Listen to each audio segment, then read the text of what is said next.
Episode 3 The House on the Edge of the Hill. The old house on the hilltop seemed part of the earth itself, as if it had grown from its depths rather than being built by human hands. Its silhouette, drowning in dense morning fog, resembled a ghost clinging to reality. The stone walls, cracked by endless rains and winds, were covered in moss that wove patterns like ancient script.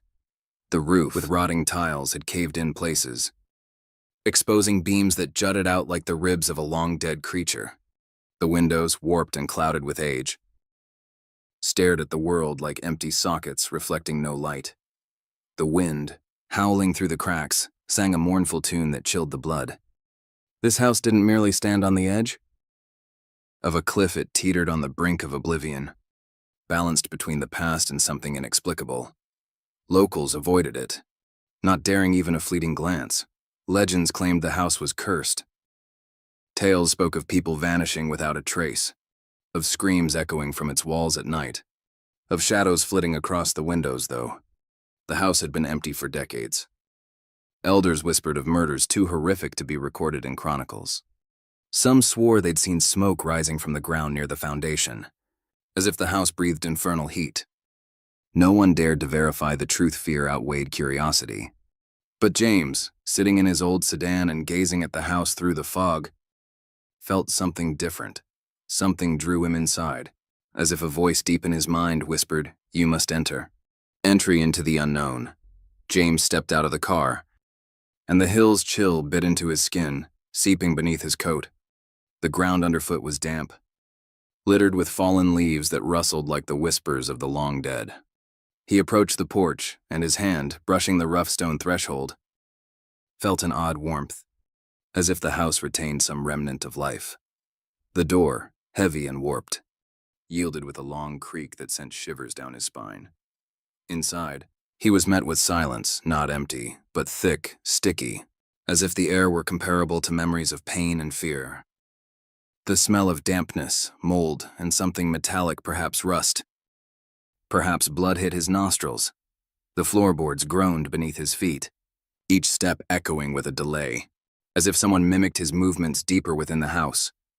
The walls, clad in darkened wood, were riddled with cracks that seemed to ooze darkness. Dust hung in the air, settling on James' shoulders like an invisible mark. The house left on anyone who dared to enter. He felt this place wasn't merely abandoned, it lived, watching him, weighing his every step. His heart raced, but he couldn't stop. Something inside the house called to him stronger than fear. The Library of Shadows. James ventured deeper, and a corridor led him to a library, a spacious room, where shelves stretched to the ceiling, the air heavy with the scent of old paper and wax. The books, coated in dust, stood unevenly, some leaning as if trying to escape their shelves. Their spines bore faded letters, many in languages James didn't recognize. He ran a finger along one book, and the dust fell away, revealing the title Ars Tenebris. The name stirred an inexplicable unease in him, as if he'd touched something forbidden. The shelves felt like more than a repository, they were guardians, protecting secrets not meant for the light. In the far corner of the room, a staircase led to a narrow balcony where the oldest tomes were kept. James climbed, each step creaking like a moan. On the balcony, he noticed a book set apart as if left for him. Its cover was dark leather, embossed with a symbol, a circle crossed by a diagonal line. He opened it, and the yellowed yet sturdy pages smelled not of paper but of something acrid. Like ash, the first page held no text, only a drawing, a cloaked figure surrounded by fire. James froze. He'd seen this image before in the city library, in records about missing books. Horror in the main room. From the library, James entered the main room, and his gaze immediately fell on a body lying on a faded Persian rug. The sight was staggering. The body was mutilated with such brutality that it barely seemed human. The face, or what remained of it, was a mess of torn skin and exposed bone. The eyes, empty and clouded, stared at the ceiling, and the lips, shredded into tatters, were frozen in a grimace that expressed neither pain nor fear, only emptiness. The victim's arms were spread wide in a ritualistic pose, the legs bent at unnatural angles as if broken deliberately. The blood soaking the rug was impossibly bright, a vivid scarlet, as if it had been spilled moments ago. It spread in patterns that didn't seem random spirals, lines, symbols faintly visible in the dim light. James leaned closer and noticed the blood. Hadn't fully soaked in, it lay on the surface, almost alive, glinting in the faint light. His stomach churned, but he forced himself to examine the body more closely. Among the wounds, he saw strange marks, not cuts, but burns, seared into the skin in the shape of the same crossed circle from the book. This was no ordinary killer's work. Comment describes the library, the discovery of the book with the symbol, and the painting that whispered. James stepped back from the body, and his eyes caught a painting on the wall above the fireplace, framed in a massive cracked frame. The image was chilling a city engulfed in flames, the sky black with smoke. Streets blazed, buildings crumbled. But at the center of the canvas stood a figure blurred, almost invisible, as if dissolved in fog. Its outline shimmered like a mirage, and James swore it moved subtly as he watched. He blinked. But the illusion persisted. The figure wore a cloak, its face hidden by a hood. But its eyes, two pale spots, seemed to stare directly at him. He approached, and the air around the painting grew colder, as if it drew warmth from the room. The flames on the canvas seemed alive, their reflections dancing on the walls despite the lantern being his only light source. James reached out, and his fingers brushing the frame felt a vibration, as if the painting breathed. At the bottom edge of the canvas, he noticed a nearly faded inscription, Ignis Eternus, eternal fire. His heart stopped. This painting wasn't mere decor, it was a key. A link between the murder, the house, and the missing books. He recalled an old archive in the city library, where he'd seen a sketch resembling this figure. He hadn't thought much of it then, but now it all connected: the figure, the fire, the symbols. This wasn't just a painting, it was a warning, left by someone who knew what would happen. James felt his thoughts blur, as if the fog from the canvas seeped into his mind. He was certain the figure in the painting was the same one behind Haley's death, the missing books, and this murder. Traces that defy explanation. Inspecting the room, James noticed odd stains on the floor, unlike blood. They were pale, almost translucent, like marks left by evaporated liquid. They stretched from the body to the fireplace where the painting hung, vanishing at the wall as if they'd dissolved into the air. He ran a finger over one stain, and the tip of his finger reddened, as if burned.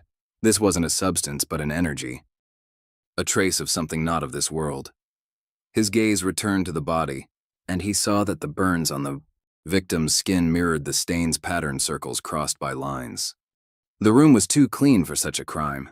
There were no signs of a struggle, no fingerprints, only those strange stains. The furniture, an old sofa, a cabinet cluttered with papers, stood untouched, as if the killer had moved silently, touching nothing but the victim. James knelt by the rug and noticed a crumpled, blood-soaked paper beneath the body. He carefully pulled it out and unfolded it. On it was a drawing, the same symbol, a circle with a cross, and beside it, a note, Truth in Fire. The ink was fresh, as if written just before his arrival, a dark legacy. James realized this murder wasn't just a crime, but part of a ritual begun long before his time. The house wasn't merely a place, it was an altar where fates, secrets, and forces he was only beginning to grasp converged. The missing books he'd learned about in the library were here, in this house, or at least their traces were. He recalled Haley's notes, books holding knowledge of rituals capable of tearing reality apart. Their disappearance wasn't random, someone was seeking them to finish what had been started, and this murder was a step toward that goal. He returned to the library and began searching the shelves. Among the books, he found a diary hidden behind a row of tomes. Its pages were filled with notes written in a trembling hand. The author, judging by the signature, was the house's last occupant, Edward Crowe, a scholar who vanished 20 years ago. Crowe wrote of books he'd found in the house's basement, of symbols that burned in his dreams, of a voice calling him to the fire. The final entry read, "They will return. The fire does not lie." James felt the house closing in around him. The shadows in the corners grew thicker, the air heavier, as if someone breathed down his neck. He knew the killer, or whatever stood behind it, was still here, in these walls, in these books, in that painting. Each step brought him closer to the truth, but also to a danger that grew with every moment. On the brink, James stood in the center of the room, surrounded by a silence that now felt alive, pulsing. He was no longer just a detective investigating a murder, had become part of an ancient story stretching across centuries. The house, the books, the painting, the body, all were links in a chain leading to a truth too terrifying to accept. His honed intuition screamed that he was on the cusp of a discovery that would change everything: his life, the city, his very understanding of reality. He knew he couldn't leave. The mystery of this house, like the mystery of the library, was now his fate. With each new clue, the stains, the symbol, the diary's line, she sank deeper into a labyrinth where past and present merged. And the truth was more dangerous than any weapon. The murder was only the beginning, and James sensed that behind it lay something capable of consuming not just him, but everything he knew.